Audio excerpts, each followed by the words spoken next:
Halo kawan, assalamualaikum warahmatullahi wabarakatuh. Jadi kebetulan pada kali ini ada motor Beat kawan. Beat, kendalanya motornya berbet kawan. Motornya berbet seperti ini. Loh, tak kuat kawan. Kali aja.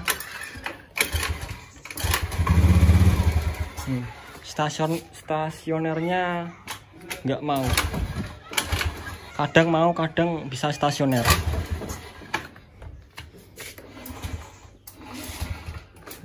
Akhirnya sampai lemah kawan. Bahkan dia nggak mau stasioner kawan. Kalau digas pun dia nggak mau, malah mati motornya, malah ngok kawan.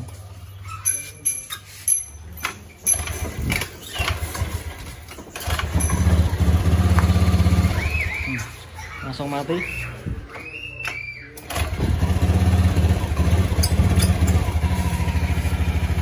Ini mau stasioner kawan, coba saya gas, langsung mati. Oke, nggak usah lama-lama, langsung kita eksekusi. Kita buka, coba kita cek businya, filter, dan tekanan pompa bahan bakar, karena biasanya penyakitnya nggak jauh dari area situ kawan.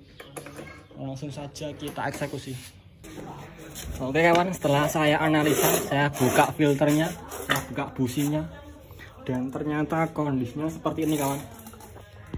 Ini filter udaranya sudah bosok, ini sudah dilubangi, dan ini penyebab utamanya kawan, businya yang sudah busuk.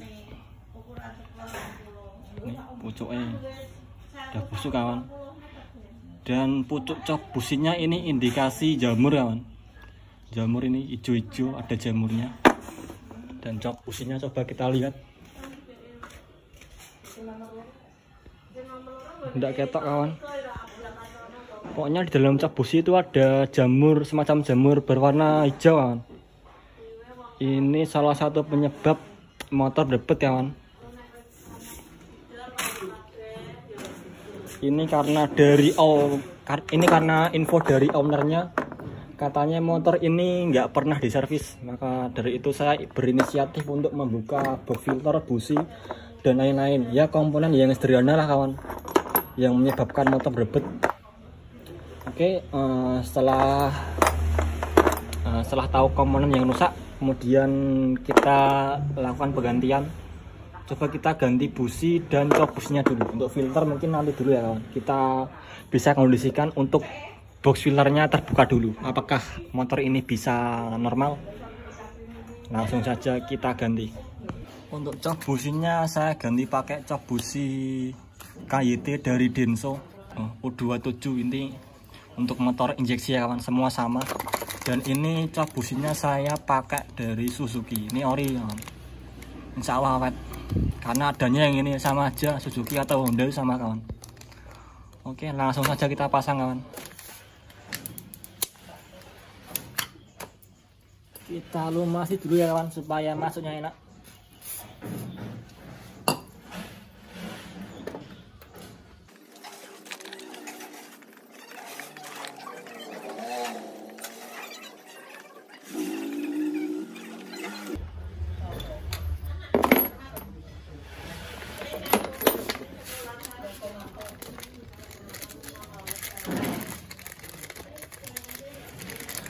Kemudian kita ganti cok businya kawan. Ini saya pakai cok busi KPH sama. Nah, untuk cok busi mungkin injeksi sama karbu bisa saling tukar kawan. Cuma untuk koil jangan kawan, bahaya kawan. Bisa merusak ecu karena hambatannya beda. Oke, langsung aja kita pasang kawan. Kita pasang, kita bersihkan dulu ini soalnya masih ada sisa keraknya kawan.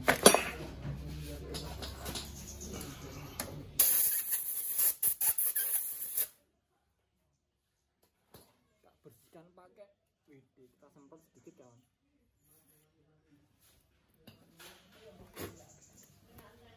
Kemudian kita pasang saja, kita putar searah jarum jam kawan.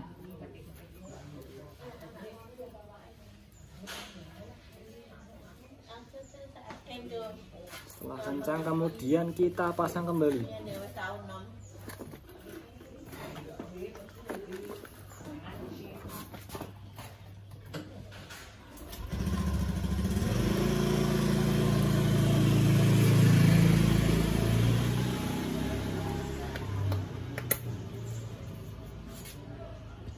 Ini sudah, ini cok busnya sudah terpasang dan busnya sudah saya ganti yang baru ya kawan.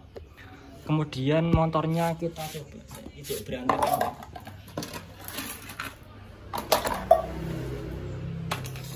Kita coba dengan kondisi box filter terbuka ya kawan, karena filternya udah busuk. Kita pakai open filter dulu. Kemudian kita on kan motornya, kita on kan, kita double. Wih, langsung jreng kawan.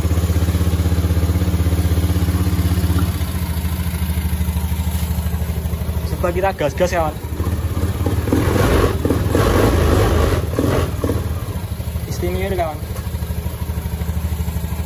Nah, alangkah baiknya setelah kita melakukan penggantian busi dan cok busi, motornya kita reset dulu kawan, supaya memori ECU-nya bisa fresh kawan. Jadi dia nanti akan belajar lagi untuk mappingan motor ini, mulai dari durasi injektor, kemudian waktu pengapian akan di mapping lagi.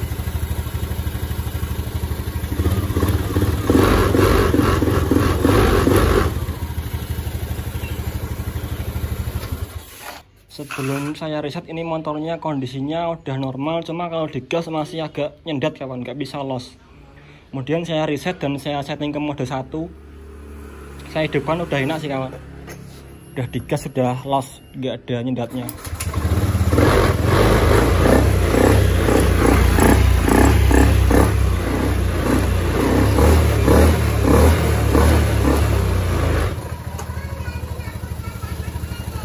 Karena sebelum di reset itu motornya masih ada di mappingan sebelumnya, datanya masih kesimpan di ECU.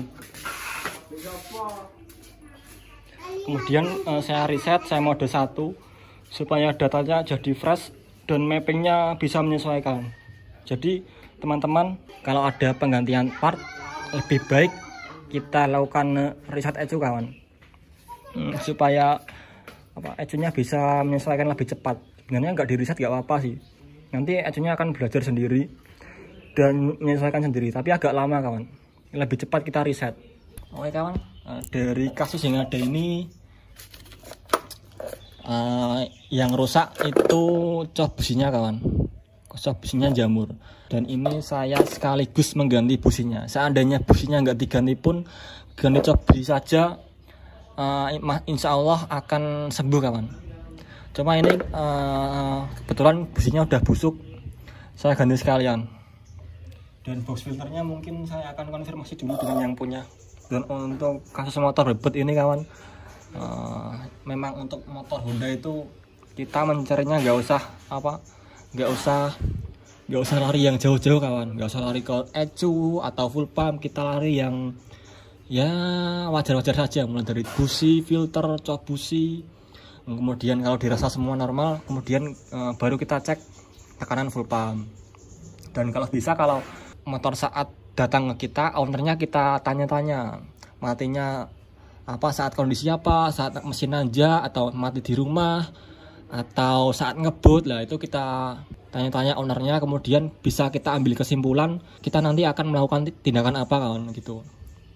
Jadi kita sebagai mekanik sudah punya gambaran kawan akan melakukan tindakan apa seperti itu. Karena kalau kita angan-angan itu memang agak sulit kawan, kecuali kalau memang jam terbang kita udah panjang pak.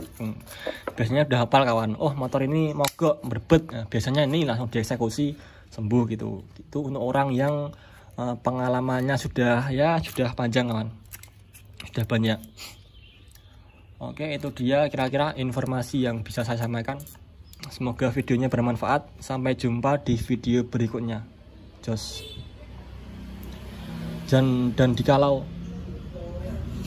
jikalau seandainya busi, cok busi, filter aman, kemudian masih berbet, teman-teman bisa cek tekanan full pump. dia standar atau enggak, kemudian cek TPS-nya. Kalau teman-teman nggak punya alat bisa pakai avometer kawan. Kemudian cek kabel-kabel ini juga pengaruh kawan. Kabel CKP biasanya nyentuh massa, ini bisa merebet kawan. Kemudian soket ECU ini 2 soket, yang 3 kabel sama soket ACG dicek. Ya kebanyakan itu sih kawan, hal-hal yang bisa menyebabkan motor merebet pada Honda. Oke, itu dia kira-kira informasi yang bisa saya sampaikan. Semoga videonya bermanfaat. Sampai jumpa di video berikutnya. Jos.